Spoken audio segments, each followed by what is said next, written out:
2026 সালে এসেও আপনার 2023, 2024 বা 2025 সালের রিসিভ ভাতা দিয়ে ভিসা না পাওয়ার বিষয়টি বর্তমান সময়ের একটি বড় সংকট।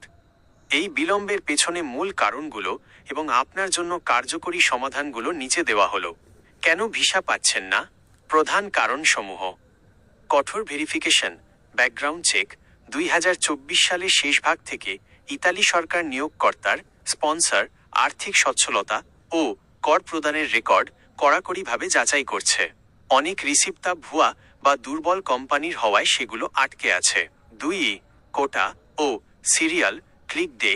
ইতালির ভিসা কোটা ভিত্তিক।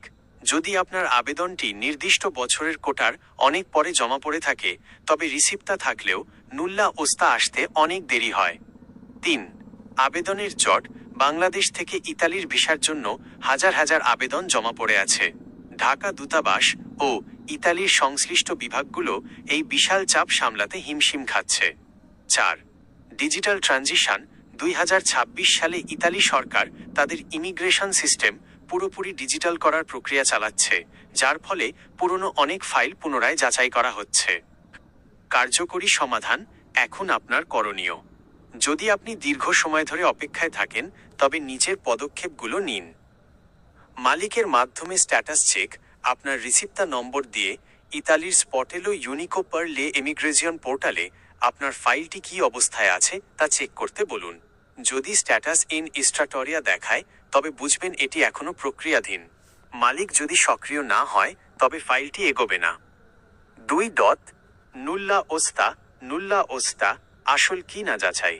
আপনার যদি নুল্লা ওস্তা বের হয়ে থাকে, তবে সেটি আসল কি না তা ইতালির স্বরাষ্ট্র মন্ত্রণালয়ের ওয়েবসাইট থেকে মালিকের এসপিআইডি ডিজিটাল আইডেন্টিটি দিয়ে যাচাই করে নিন। অনেক ক্ষেত্রে দালালরা ভুয়া নুল্লা ওস্তা দিয়ে থাকে। 3. ইতালিয়ান আইনজীবী সহায়তা ডিফিডা।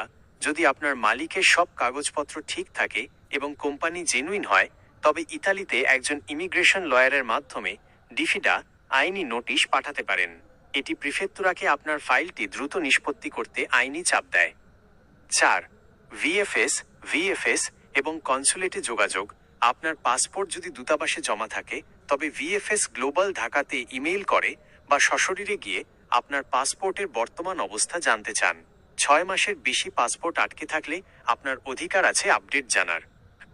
2026 সালের জন্য বিশেষ সতর্কতা। টাকা লেনদেনে সাবধান।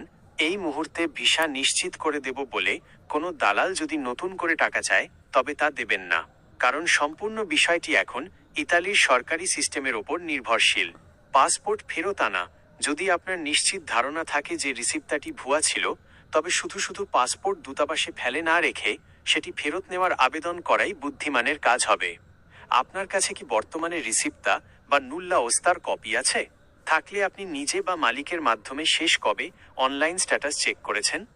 আপনার ফাইলের বর্তমান অনলাইন স্ট্যাটাস জানলে আমি আরও সুনির্দিষ্ট পরামর্শ দিতে পারবো।